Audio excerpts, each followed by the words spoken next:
The ancient city of Ichi, now a graveyard of the spark, a forbidden land full of deadly traps. No one can ever survive here. What about her?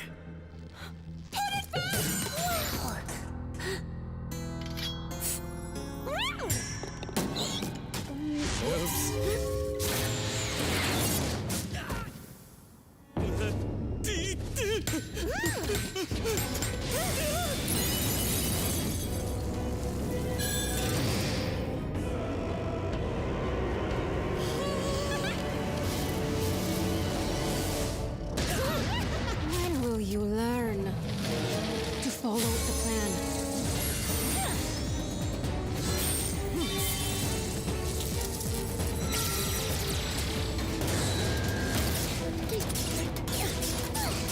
I'm sorry.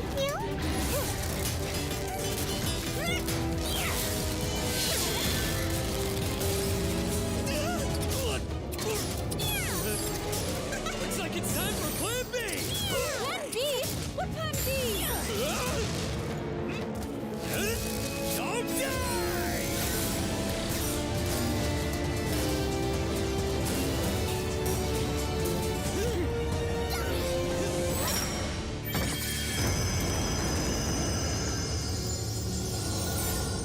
See? It worked! The spark must be right down there.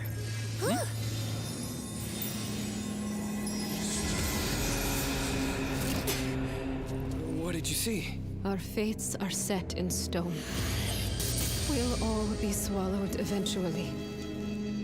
Well, if it has to end like this,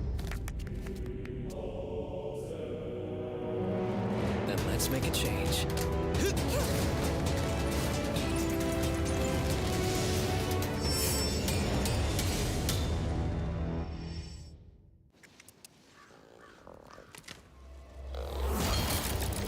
When the Ember destroyed my home, my tragic life fell right into hell. But if you dig a couple miles deeper in there... Oh no. Forget it. Despair is all you're getting anyways. Welcome to this frickin' world, where the only thing stopping the Ember and the Emberons are a bunch of godforsaken lunatics.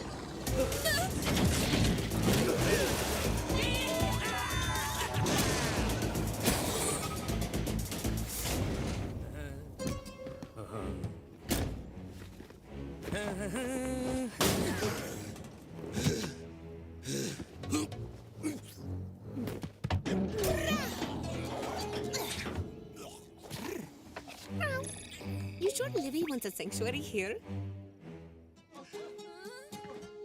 No worries. We're supposed to be the good guys.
wants a sanctuary here?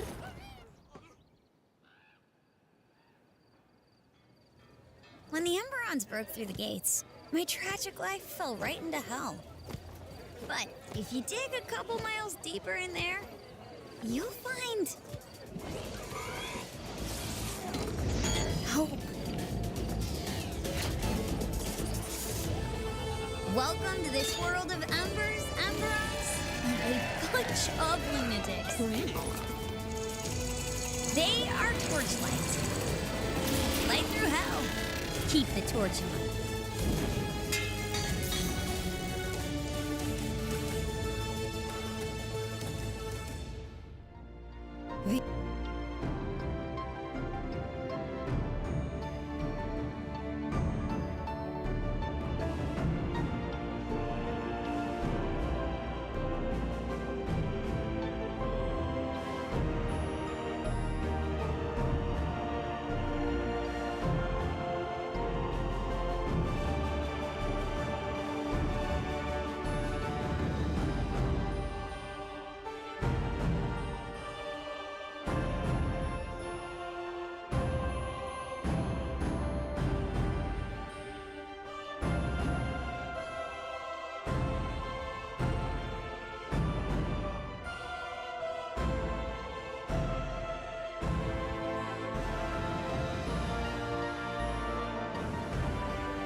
Hello, everybody. So if you're watching on my stream, you're probably a little bit surprised. It's the first time ever a timer has actually reached 0 and the stream has started. So no debates there, no putting it back up to 10 minutes. We're actually on time. And I'm very excited because as you can see from the screen already, we have a bunch of faces, a bunch of legends on the channel to talk about ARPGs. And we're kind of going to go around the room right now, let everybody introduce themselves. In case you haven't actually had a chance to meet them before, we'll just kind of go in the order that's on the screen. I know I've watched a bunch of his YouTube videos even while I was live on stream.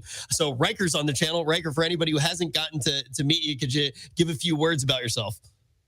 Hey folks, this is Rhykker, and I make ARPG content largely focused on Diablo. That's how I started, and eventually branching out into other ARPGs. And we have definitely heard you say the thing many times on my channel, that's for sure.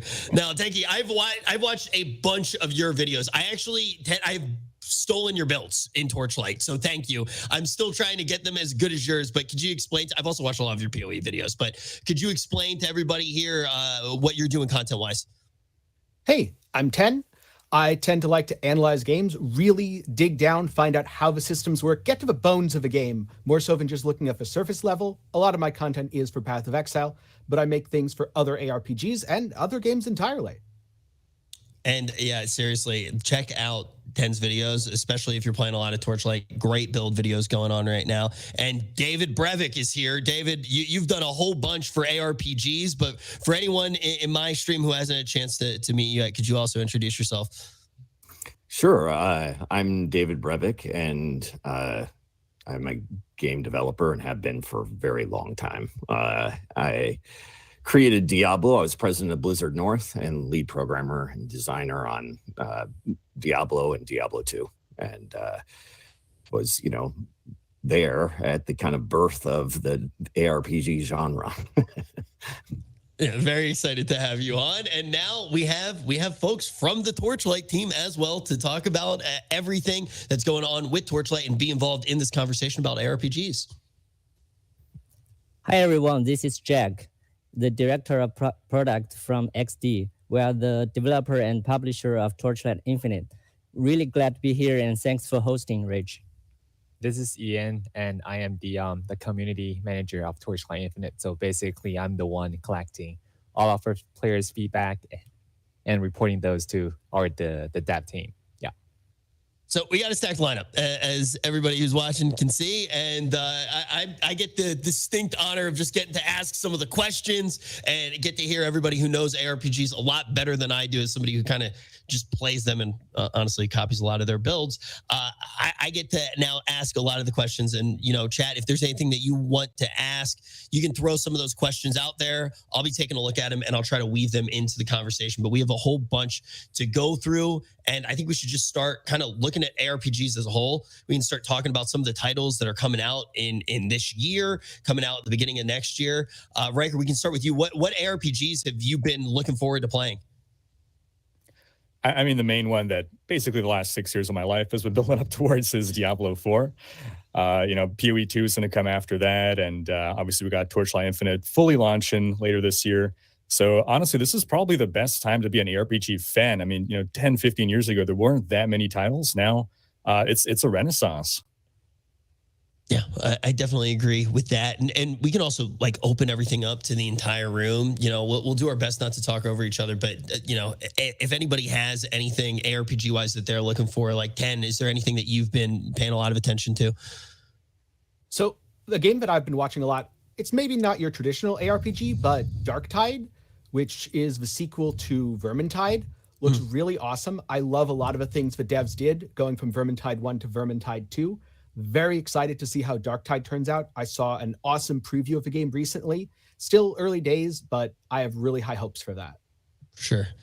David, I'm curious to hear how you look at the space in general, because I feel like you have very different eyes than all of us. And when you're assessing the ARPG, the field of games that's coming out, what are you actually looking for in a good ARPG game? Well, there are a million factors that I take into consideration when I'm making or at least evaluating ARPGs. I think the number one thing for me is kind of feel and control. I love being able to that kind of moment to moment feeling of power and being able to play in different styles and stuff like that. That's the thing that attracts me most to ARPGs. And so if that's solid, then I really feel like I can get into an ARPG. That I have a lot of trouble getting into something that doesn't have that kind of that great feeling. And then I think that beyond that, any kind of randomization is super important to me, and I think a pillar of the genre. And so I love seeing all the randomization, different ways that they're doing randomization, how they're offsetting randomization, all sorts of things that really create these cool systems. And then I'm also looking for innovation. What about this ARPG is different than the other ARPGs out there? What sets it apart? What makes it kind of a new experience or a different experience? And what are they bringing to the genre? And those are all kind of the different factors I look at whenever I play any other ARPG. Yeah. I feel like for me, when I'm looking at builds and different things like that, I always love the feeling when there's a build and I look at it and I feel like I'm getting away with something by playing it. I feel like I shouldn't be allowed to play this build. And Ten, that was one of the things when I was actually, even with your Torchlight build recently, the build that you made where it's all based around getting out a bunch of wilt damage and watching everything pop, right? I felt like that it felt so good. I felt like I was getting away with something. Is that something that you're looking for a lot of the time? Like those crazy builds, Ten? It depends. It's when an idea strikes me. With that one, I definitely felt like I was cheating somehow. Yeah. I also, with a Path of Exile build, felt like I was cheating when I was playing an Ignite-based Black Flame Occultist, where I was like, oh, I'll just stack a bunch of physical damage, but since all damage ignites, now I have these huge fire pops everywhere and the screen just explodes. So I look for things where there's really strong mechanical interactions. And yeah, it ultimately ends up feeling like cheating in some way or another. It's not really cheating, though. It's how the devs intended, but maybe not the way they thought you'd play it. Yeah, like David, you might be able to speak on that a little bit more, because that's not a question I've ever been able to ask. Like, when there are those crazy builds, how often are the devs trying to create lines for those builds to be made, and how much is it completely emergent by players? I think it's kind of a balance.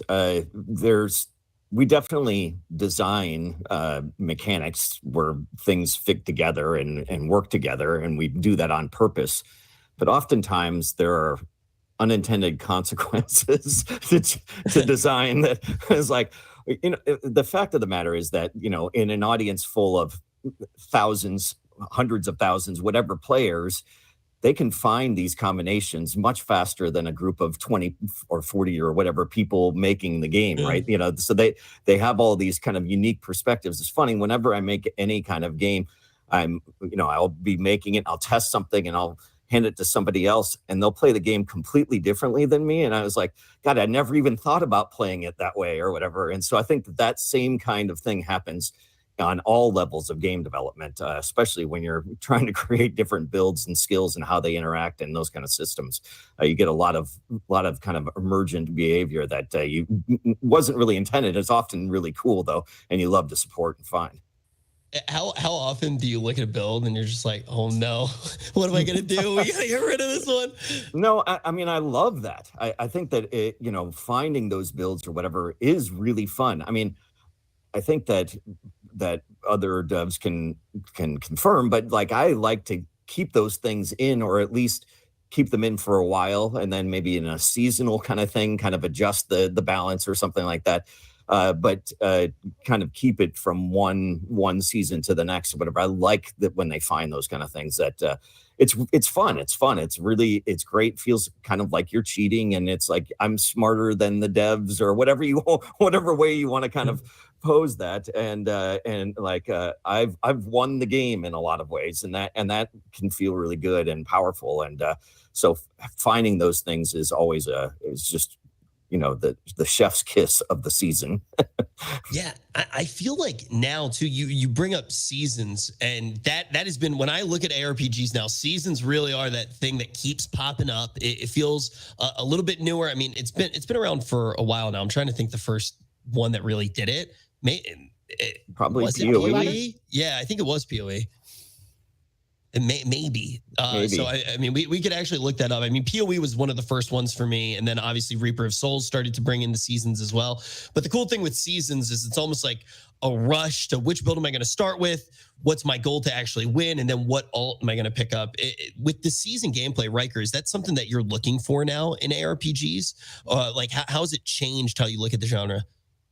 It's funny, when seasons were first announced, I thought of it like, why would I want to start fresh? I put all this effort into my character. I'm going to play season just to get like the cosmetic reward, and then I'm going back to non-season. I have never gone back to non-season. I only come back to season. I think it has dominated the ARPG landscape and just completely taken over. We see those spike, that resurgence in players every time. It builds excitement. It's this big hype moment. I think PoE has perfected the formula in figuring out the right cadence, in how long to wait before delivering that next season. And they've really set a standard for everyone else to live up to. And it has forever shaped the landscape. If you launch without seasons now, everyone's asking, where's the season? Yeah, Jack, I'm curious on your side, like how that actually felt when you're making Torchlight Infinite, because we're talking about this giant field of ARPGs, and I feel like there are like so many great takes in Torchlight Infinite on all of those different things. So how did you look at the giant scope of ARPGs and go, okay, this is something I want to include in my game. This is something that I want to include in. Oh, really good question. So as we see the topic today, so what makes a good ARPG, right? So when we started this project, we definitely had quite a lot of talks on this topic, because as a player, we play also quite a lot of ARPG when we are back to high school times. And we can say most of our dev guys, they are really hardcore players and huge fans of this genre. And when we want to make our own game, for sure, we want to learn from these masterpieces, of course, like Diablo, Torchlight, PoE. So we really enjoy playing these games. But when we come to our games, so what we're thinking, and we have quite a lot of discussions. In the end, we find 5 pillars. We think it's important to support a good ARPG. That is rich builds. So we already talk a lot. We start the conversation with builds, right? So rich builds definitely is one pillar, and the other is second. It's challenging grinding. So we like grind. Players like grinding. So but you should with challenging. A third is rewarding loot. When you're grinding, you have to. You feel the loot is rewarding. It's just value your time invested in the game. And the 2 other thing is fully customized crafting. We like craft our own item rather than just find a job. The last thing we think is free trade. So there's a lot of different play style between different players, but there actually do have some players, they just enjoy when they trade their rare item to other players with a really high price, right? So after a long discussion, we found these 5 pillars that we believe if we want to make a good ARPG, we should put these 5 pillars in the ground of our game. Yeah. So that's our thinking. And there's one little addition to the point where I think the entire dev team is just huge fans of this. Is that there is like a requirement for us to be on the dev team is that you have to spend at least 1,000 hours in this ARPG genre. That's like one of the tricky parts. It's a minimum request. If you want to apply a designer role. Yeah. So talking about the core enjoyment of the game, what do you think? As a designer, creator of Diablo series, David, what do you think is the core enjoyment of playing in such ARPG game? Yeah. Well, I think that you guys covered it pretty well there. That's there's builds, rewarding loot, challenge. I think that's one thing that I think that not all ARPGs get right. I love that fine balance of challenge can be so rewarding. I think that there's kind of ebbs and flows to the kind of action, and having situations that arise either randomly or crafted that create all sorts of new challenges and new ways of thinking about the game, or make a mess of somebody's builds. Like, I think that those kind of things really are fun, and so I think that having challenge is one of my keys as well. I really, if it's too easy, then I get bored. So making sure that the challenge is increasing is something that I look for as well. I feel like something that's really hard to hit right in ARPGs, and I feel like even some of my favorite ARPGs weren't able to do it perfectly, though, is how that difficulty scales. I feel like you get in these places sometimes where you're like, okay, I'm stuck playing this build right now. I know what my next step is, but I'm not quite good enough to be able to grind up the currency as fast as I would want. I feel like I've plateaued. And I've always imagined that must be like one of the hardest things to figure out as a developer. One of the compliments I will give to Torchlight Infinite is I felt a very smooth progression. And I'm curious, how do you actually figure something like that out? Like, how do you actually go, okay, this is what the player is going to be experiencing to get from that first time you take down the Traveler to getting all the way up to cranking your maps to the hardest difficulty that's available in the game? Yeah. If we answer this question, is actually first, of course, you have a lot of experience in other games, because when you want to create a new game, you are not creating a game from scratch, right? So because you made a lot of mistakes, but if you play quite a lot of these games, you may be thinking, this game doing great, this game maybe not. But so we will first from our previous game experience. Then the designers, of course, they will calculate all these numbers, balancing, and then implement in the game.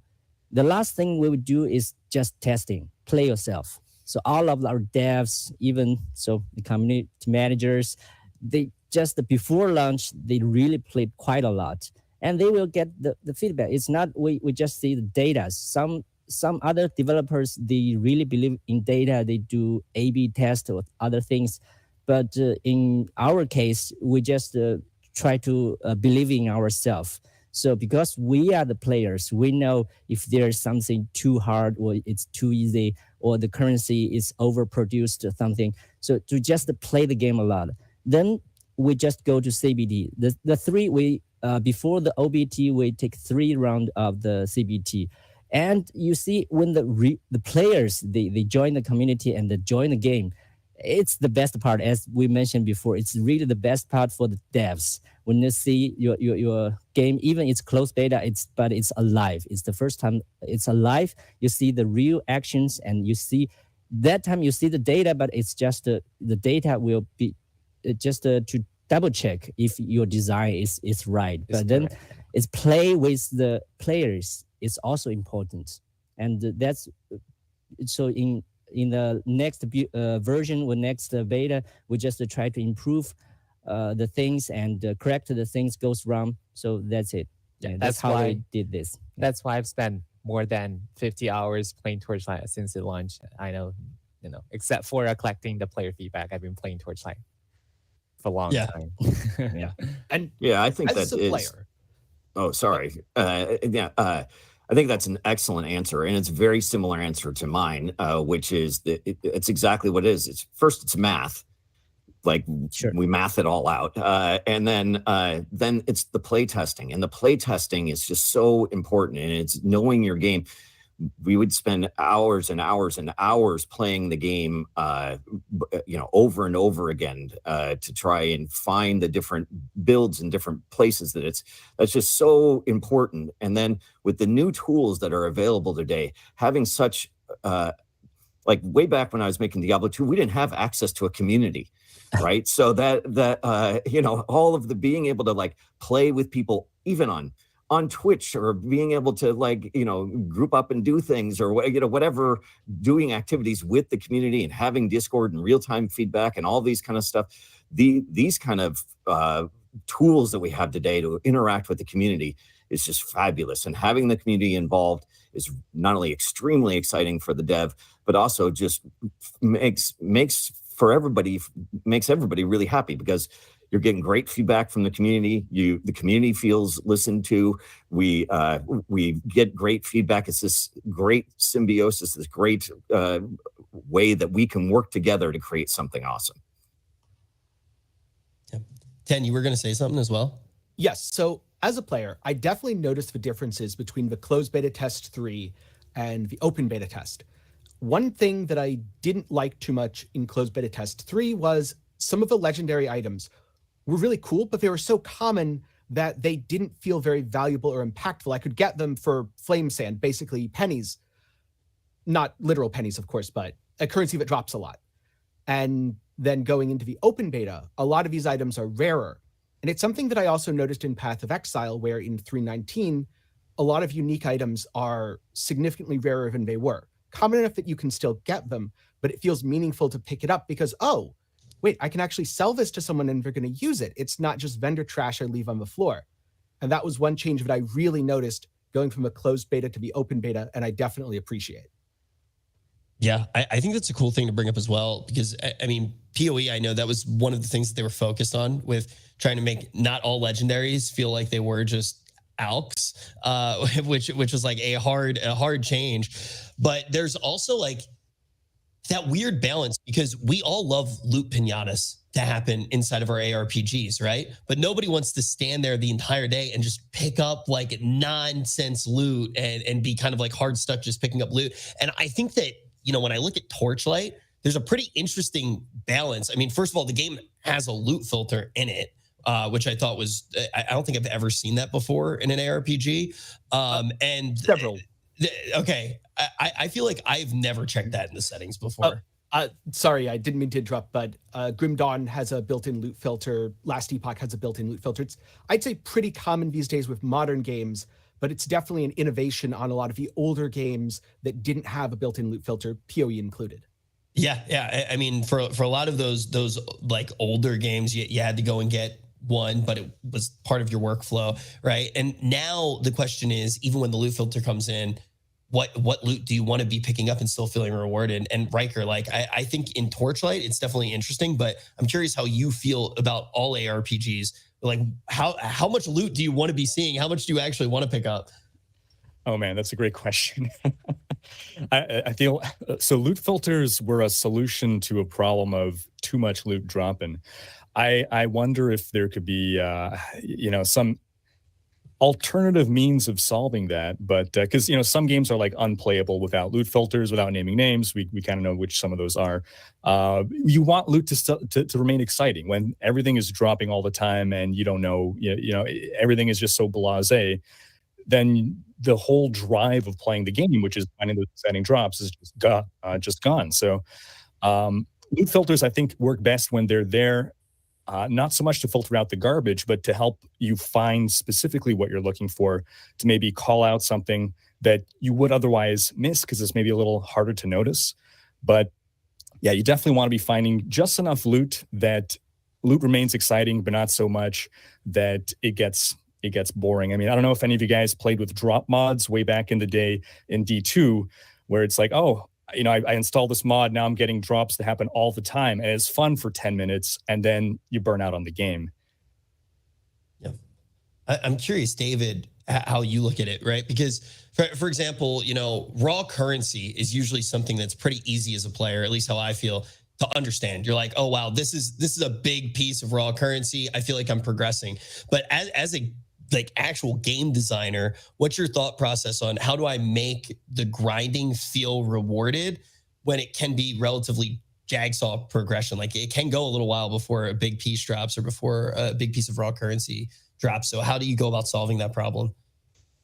Well, there's a bunch of technical ways that you can do it, including a system that's behind the scenes that says, hey, it's been a little while since you've dropped something. Let's kind of start to boost up those percentages a little bit. But there's, it just depends on what kind of game that you're trying to make. One of the things, like if you're going to have free trading, which is a great idea, like having stuff drop, there's this balance, right? Because if it drops too often, then your market is just flooded with those items. If it doesn't drop very often, then it can take a long time before the item you're looking for actually drops. So I think that it all comes down to that balance. There's a bunch of different systems, like, hey, we know what kind of character you're playing and maybe a little bit more about your build and know what kind of items go with that. And maybe those have a little bit better odds of dropping. And that's kind of the thing that you're looking for. There are lots of ways to kind of solve this, but in general, in the past, I've left it up to pure randomness, which hasn't always worked out real well. I think that, kind of future, more modern ARPGs have a lot of systems to ensure that people feel rewarded, even if it is a little bit, faked or encouraged or, whatever behind the scenes to try and get that timing and feeling right to happen. Now, sorry to jumping. Yeah. So I just want to add a small thing on this topic. Because when you have a really large player base, it's really hard to balancing that feelings to each individual, right? Because in the first 1 week, we already have more than 1 million players join our game.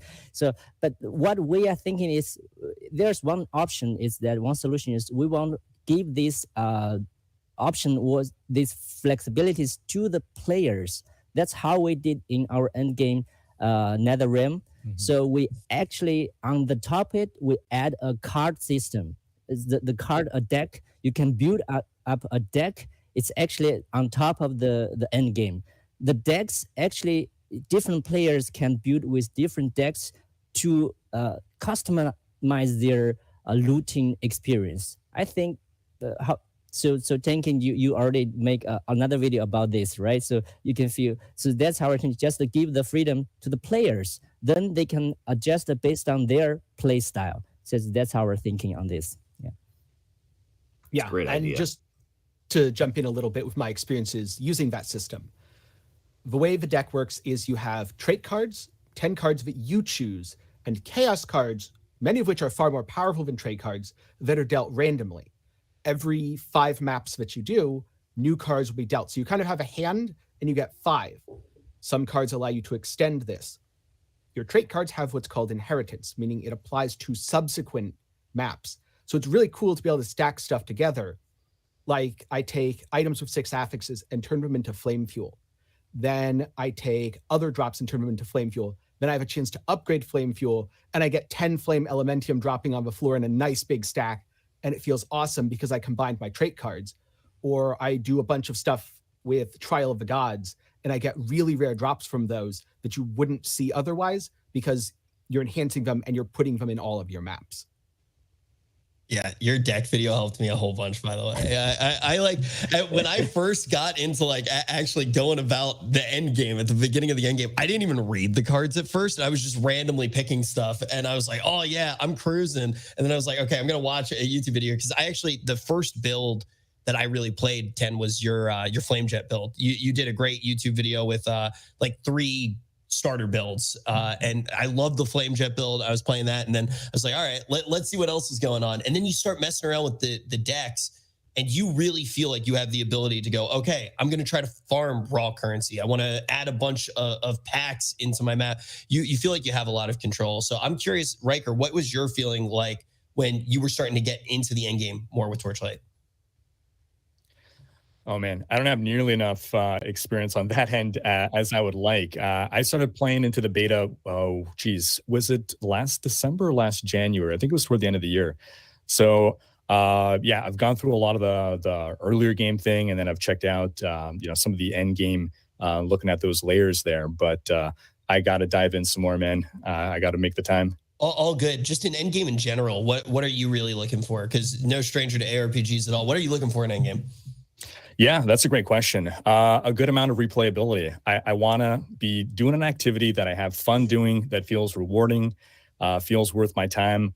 I want to be able to log in, every day. Let's say whether I have an hour, whether I want to spend more time. And I want to be engaging with the activities in the game that are the most fun. Because sometimes games will give you a variety of things to do, but like we kind of like some of the activities a lot more than others. And just throwing in things just for the sake of having them isn't always the best idea. So focusing on the core, most fun aspects of the game and building layers upon it in the way that, Torchlight Infinite has that end game system with, the multiple, the decks and all that, where you feel like there's that meta progression through taking on those different bosses and getting deeper and deeper in, keeps you coming back more feeling like I'm making progress towards some bigger goal, in addition to getting loot along the way, which of course is probably the most fun aspect. But just that no matter what, even if you don't get that loot, I'm still building towards something. Yeah. And look, I would love to just keep talking about all of this. I love ARPGs. I would love to talk about Endgame. I would love to talk about all the different things that went to the game, but I would feel like I would be kind of remiss if I didn't mention the fact that, there's been a lot of talk about monetization in general in ARPGs and, Torchlight as well. A lot of people have been talking about, is the game pay to win? It comes up all the time. I've seen people in chat saying it, asking questions about it. And I want to open that up to actually talk about, how you guys feel about the game and how you guys actually feel about the genre moving forward. And, Rhykker, we could start with you as well, right? Because, you've played titles in particular that have changed a lot over time. You've played ARPGs, which have changed a lot over time. So when we're looking at the monetization in ARPGs, how do you feel? Yeah. So over the past, I want to say year, we've seen the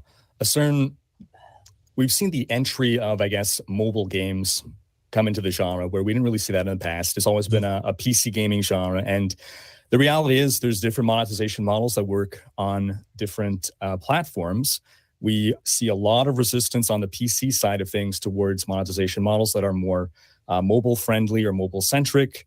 So it's, no surprise we've seen a lot of negativity towards anything that that's perceived as pay to win, as paying for an advantage. again, now we're seeing more games released that are free to play. They're introducing things that some players are more receptive to than others. And I know some of us are much more staunch, like old school guys that, I'm like cosmetics only.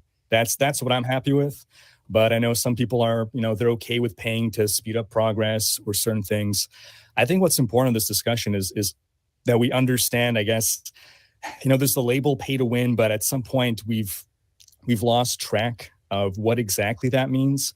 Some people feel it means something very extreme, and then others are like, well, if you're not winning, is it really pay to win? I like to talk more about what exactly we're spending money on, and then does that matter to you? How much does that impact? I know that in the closed beta, for instance, of Torchlight Infinite, you guys listened to feedback and you made some changes, which were very promising. If I can turn the question to the devs, now that we're in another beta period before launch, are you guys still open to making more changes in that regard? Are you still listening to player feedback on monetization? Sure. If we're talking about feedbacks, I think Ian can jump in. Like we said, we are always open to feedback. So one of the most time I spend on work each week is to collecting all of players' feedback and having an internal discussion about the dev team, whether it's which one of them is the one we're gonna focusing on, make adjustment to it. And talking about the monetization model is the different approach I think we take rather than other companies. That the form is not what we think, because we want to create a sustainable and a long-term healthy. We want to bring new content each season to the game, which means, and also we want more players to have access to our game. So that means we are going to have taken the approach we have. Yeah, that's the different approach we take. Yeah, maybe I will continue to Rhyker's questions. We definitely, of course, we will constantly listen to the community. Mm-hmm. So actually, I spend all day on Discord and check all the reviews on Steam and other community. So we think as a modern game developer, that it's vital. It's to listen to your players and respect them. So if you check the changes from CBD3 to OBD, actually a lot of changes is not by our dev guys. It's what just we collect plenty of the feedbacks and we really found them really good suggestions, and it can bring huge value to the game. And after we address these feedbacks and we just implement this suggestion from the community, and in the end we just get a better game experience. So the designers will missing out some point always, right? But the community always be helpful. So we will constantly do this and listen to our community, and everyone is welcome to give us more feedbacks. And another thing is we are a season-based game. So that's the nice part, because each season we can just see how the season goes and we collect feedback. Then in the new season, the game experience improved, and also we bring new content. So that's how the season goes. Yeah, taking the continuing on the words I said before. So the way we chose might not be the best option, but we're still collecting data and we are always open to player feedback. And yeah, we hope to create a long-term sustainable game in the future. Yeah. On that topic, and I guess this might tie into the difference between PC and mobile monetization, do you guys feel that it's not possible to make a game that is also on mobile, because of course you're cross-platform, that is viable in the long-term, sustainable, that is only using cosmetic microtransactions? Really good questions. Actually, another question we discuss quite a lot internally. So first of all, we want share is Torchlight Infinite. When we start the project, we are targeting cross-platform players. So we are not only exclusive on PC or console, and we are not only a mobile title. So cross-platform is really challenging because, as I mentioned, it's a huge player base, and you can see how diverse and how different these players. They have totally different game experience, game background, right? So it's really challenging, I would say. But rather than if we are going to this approach or that approach to the previous complaint, we just set up several guidelines. We had 2 guidelines to our game when we design our monetization. We have a green line and a red line.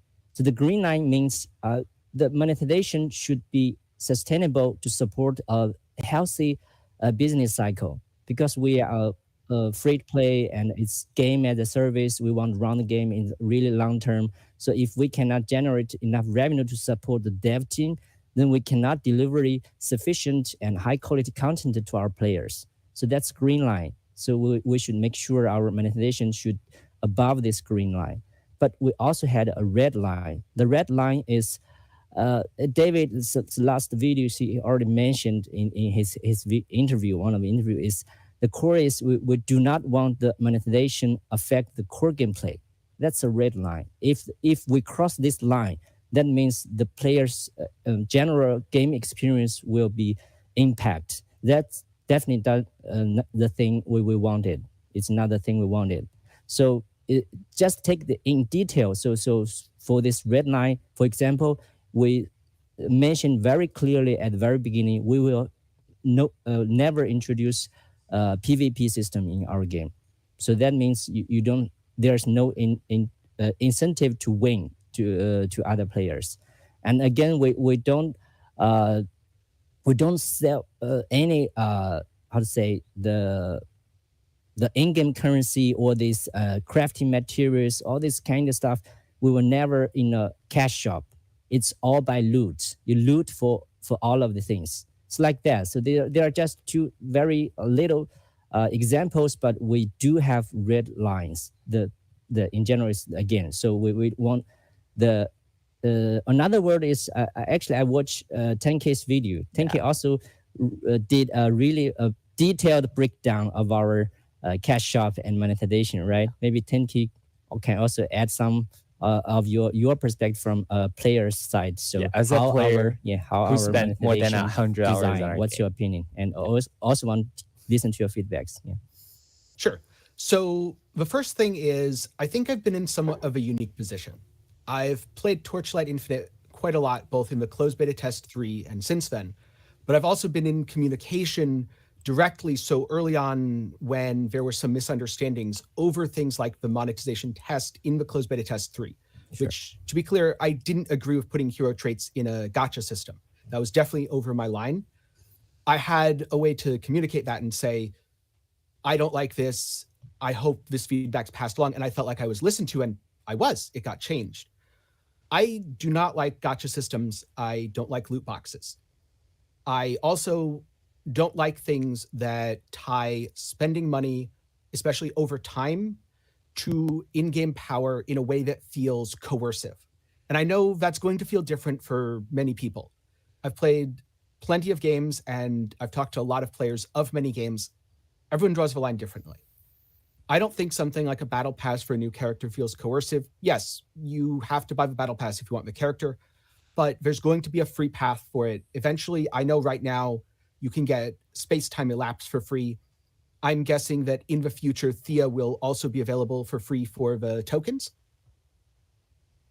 For the new heroes in the season pass, we'll have a plan. Of course, we will introduce a new hero in each new season, and in the next season or the later on, the new hero or hero trait, of course, will fall into the hero shop, and you can direct purchase it. And of course, we will introduce the free currency to free-to-play players to collect them. Yeah, that's our plan. We're taking those as champions in League of Legends. So yeah, that's more like the way how we design the entire thing. Yeah. I think that, breaking it up with the red line and the green line, I've definitely seen a lot of different titles take a lot of different routes, right? And I think that red line is a very good thing to define, because there's some games that I've played where, you know, maybe one of the core gameplay loops that does progress your character, every single time you play it or are trying to play it, you need to pay to actually do it. In other games, sometimes, and I think 10, this kind of goes off of what you were talking about. There are moments where you feel like you can't progress forward without clicking that random banner that just popped up on your screen. But I think a lot of these things are so nuanced that, you know, the idea of pay to win is always kind of thrown around as a blanket term. And, you know, when one person is saying it to another person, their terms really don't mean the same thing. Like for me, when I'm talking about pay to win, I'm talking about like a PvP game where I am straight up taking out my wallet and I am battling against somebody else's wallet. And anybody who watches my stream knows that I do that all the time. I will admit, I do play those games, and I very much know that I'm playing a pay to win game, and that is what it is. And I will tell anyone that it is, like, that's what it is. Now, when people start seeing battle passes and things like that, and they consider that pay to win, I think they're completely different things. I don't even think that they're remotely on the same planet. And I'm curious, David, when you're looking at all these things that change, you've been here at the dawn of ARPGs. You were involved in the genre, even being able to come alive. What's your view on how this has all shifted over time? Well, it's fascinating. One of the things that is kind of new that we kind of have touched on here a little bit is that we're seeing mobile ARPGs really kind of for the first time. And in general, mobile titles are free to play. And that has a huge impact on how you design your game and what you're going to charge for and all this kind of stuff.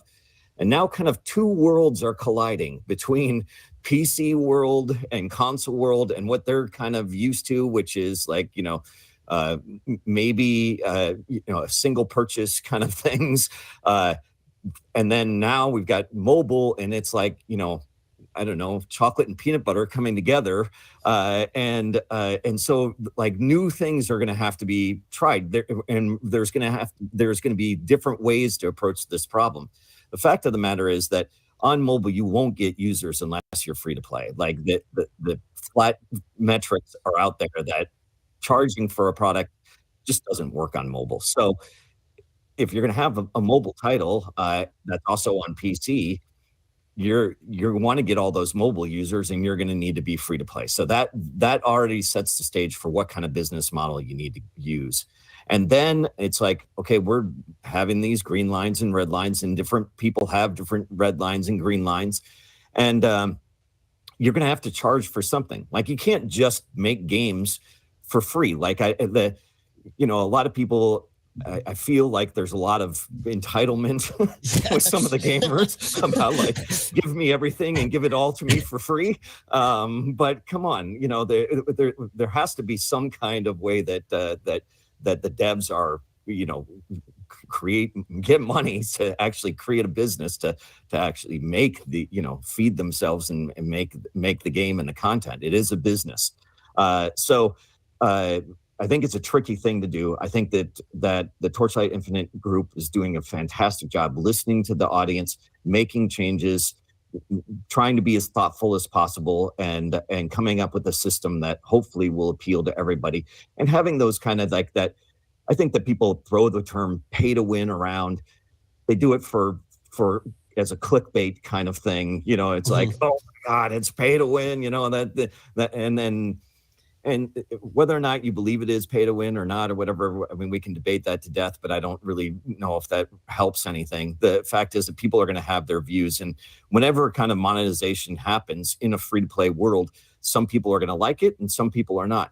And traditionally, you didn't hear about it that much because there really isn't the same kind of community feedback on mobile stuff like there was on PC.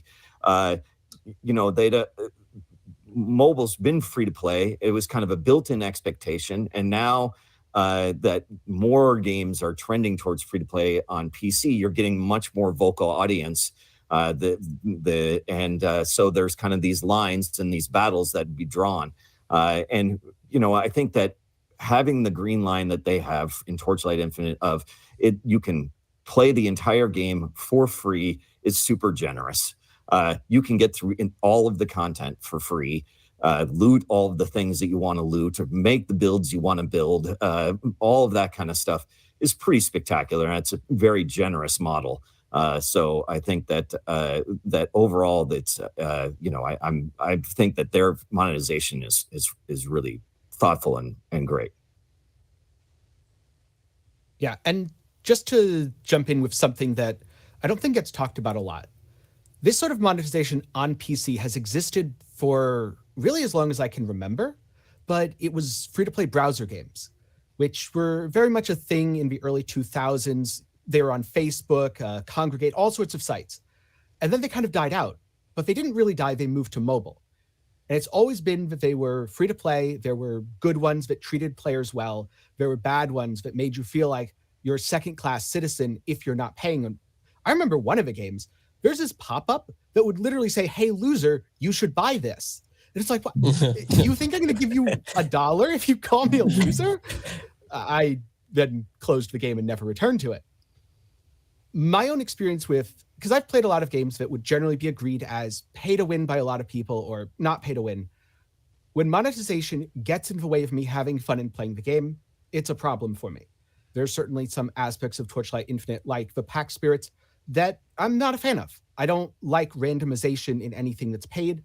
I'd much prefer if the pack spirits ideally didn't have any in-game effect, but if they did, that they're just in the shop and it's, a price. I honestly don't care, $20, $2,000. I don't care the number, but just you pay an amount, you get the pet. I prefer the skins.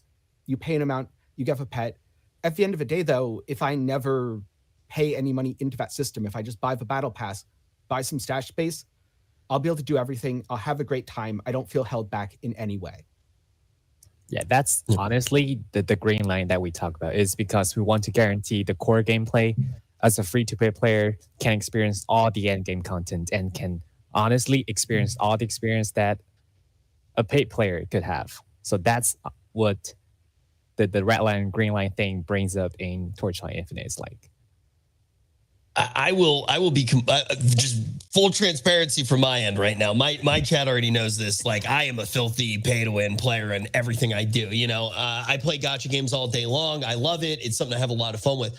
I didn't even realize how the pack spirits actually worked at the beginning of the game. And I had pretty much beat everything. I knew that, you could get pack spirits, but I didn't really realize this pet's going to be able to do this any better.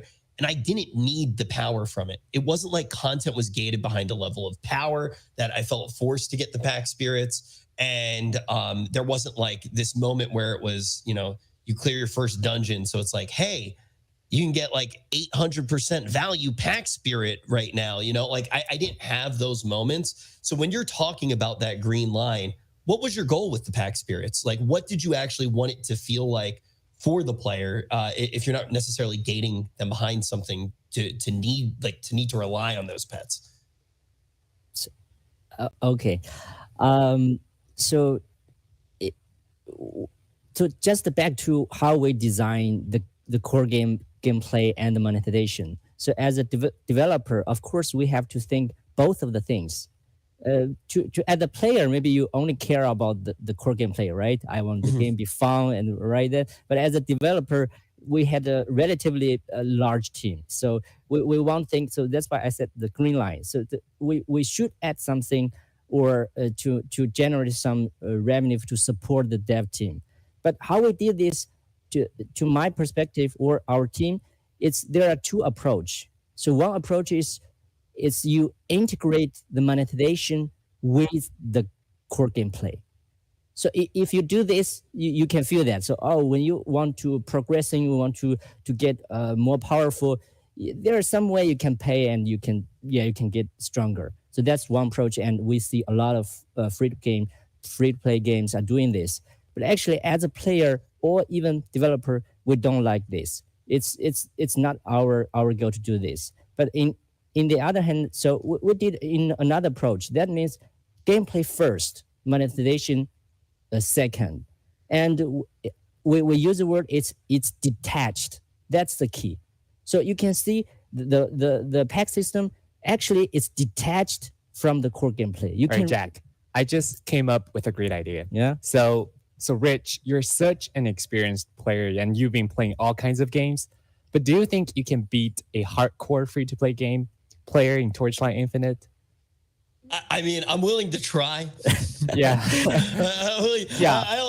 I'm relatively confident I can do okay. Yeah. So basically, what I think of is we're gonna do like a speed run thing, and you can have unlimited budget on Torchlight Infinite, while we will have some of our hardcore free-to-play players to do this race. I would call. Yeah, facts speak louder than words, right? Yeah, I think the explanation is just we not don't need that to argue round. Yeah. Yeah. The thing is, it's not that convincing coming from our side as a developer. But why don't we do it like using the fact to show the entire thing?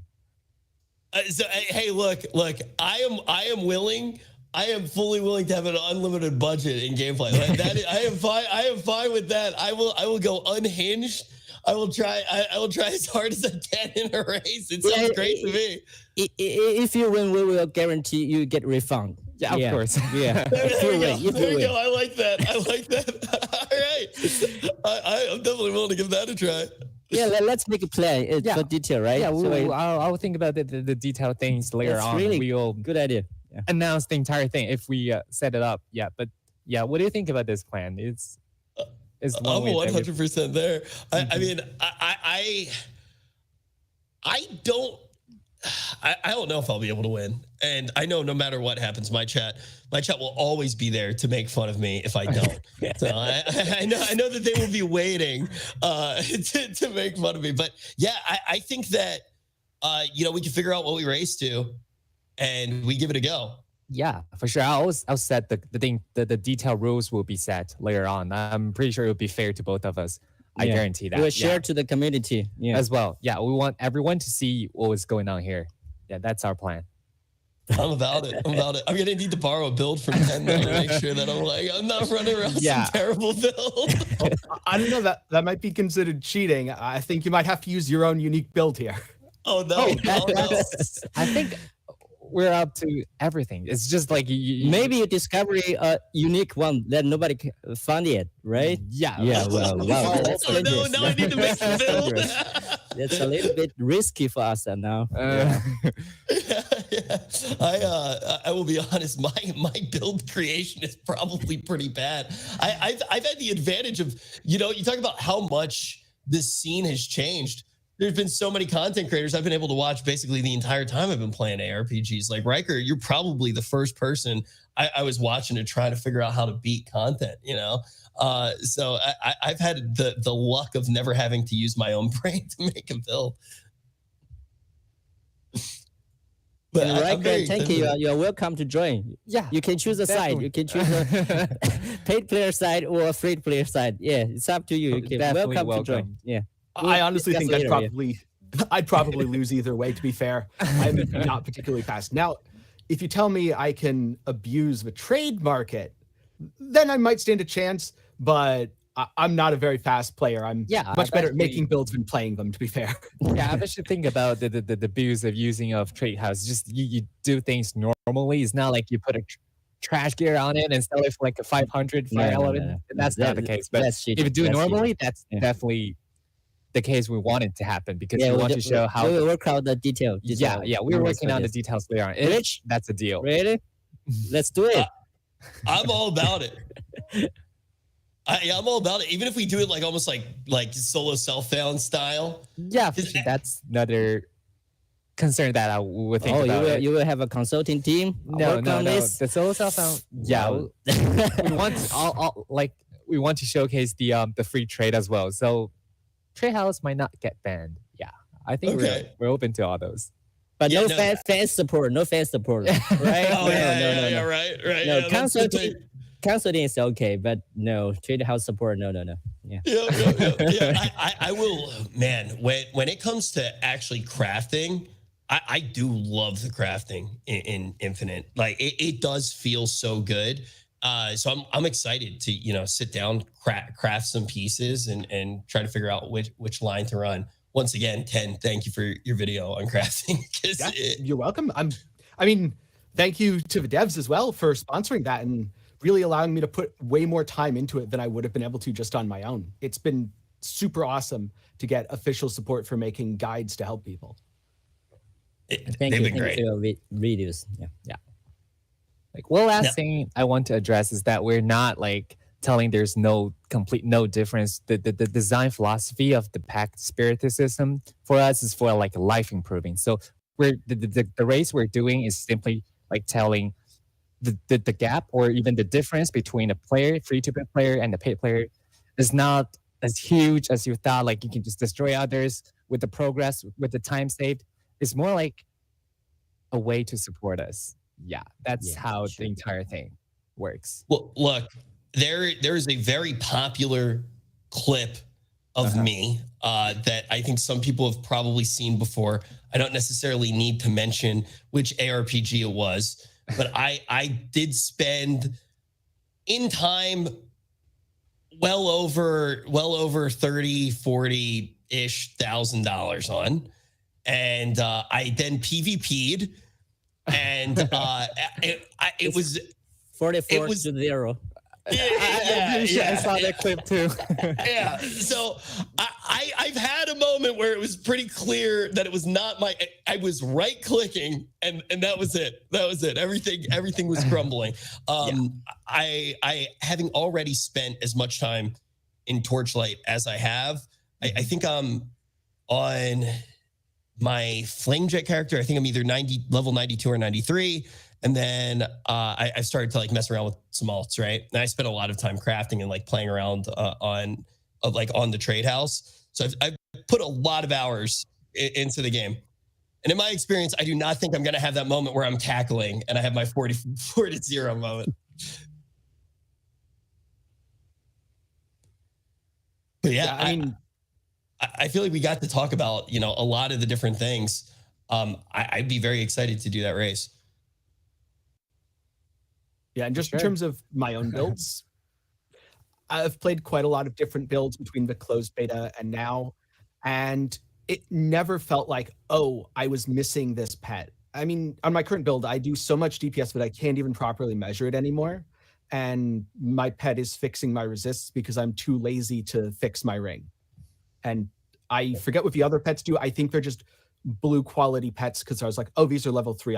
I'll just throw them in and just forget about it. It's a system that very much feels detached from the core of the game and the core of the gameplay. And it's something that I noticed immediately upon playing. Going in, it was a concern.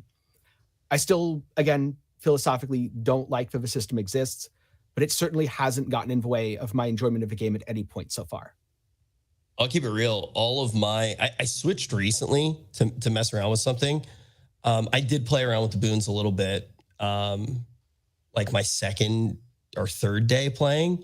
And I was hosting an event and I was playing on my phone, basically in between every segment I was on camera. And I messed around with the boons. Every single pet that I used was for like quant basically, or like things like that. Like I didn't use anything for power because I felt like I'd done a good job getting player power. So it's going to be the first time if I do mess around with some of the other pets to even see what they're going to be offering, which I'm excited for.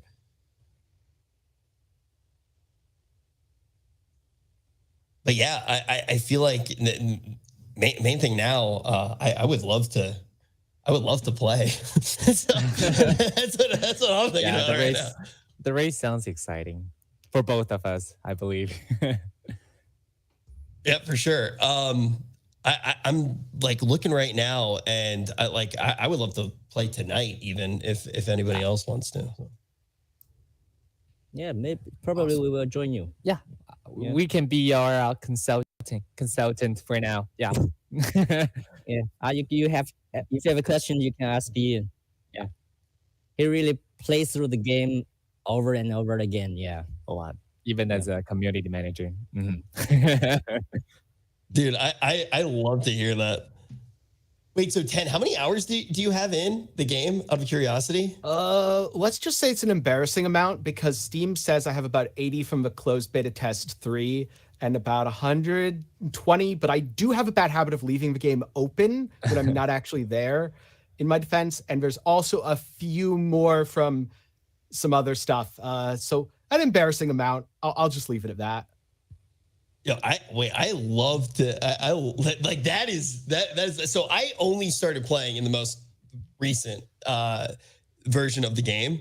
So I have everything from like when I started to like, I think I played the first day. I think I like blasted like 6-ish hours, but didn't have that much time. And then I went to the event and I was playing in between, but I could seriously talk about everything that we've been talking about until I'm blue in the face.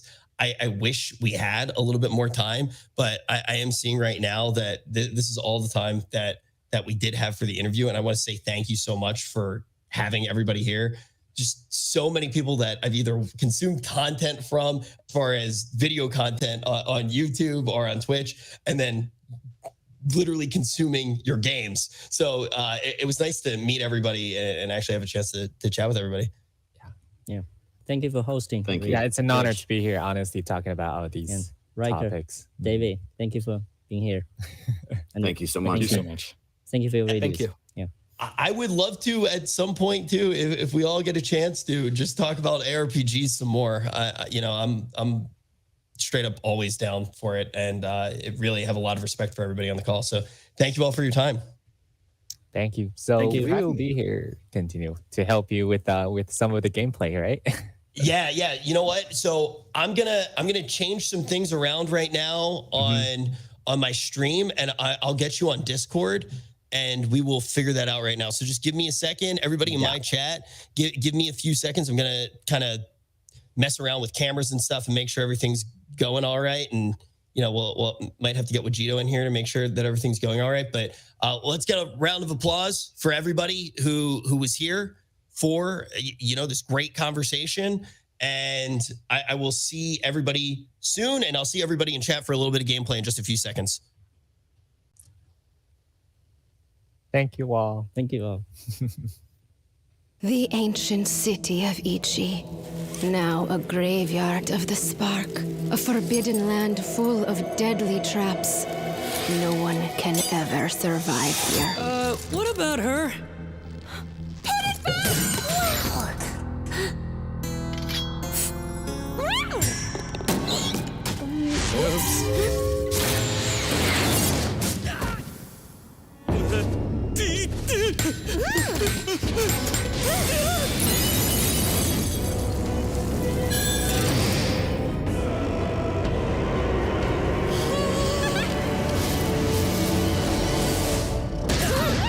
When will you learn to follow the plan?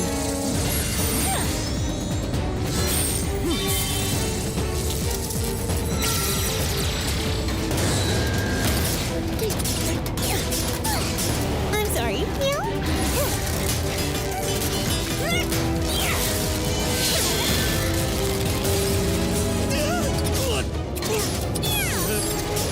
Looks like it's time for Plan B!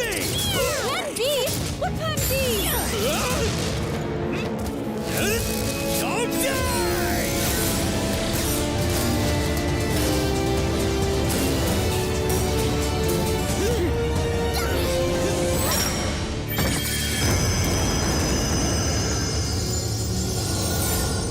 See? It worked! The spark must be right down there.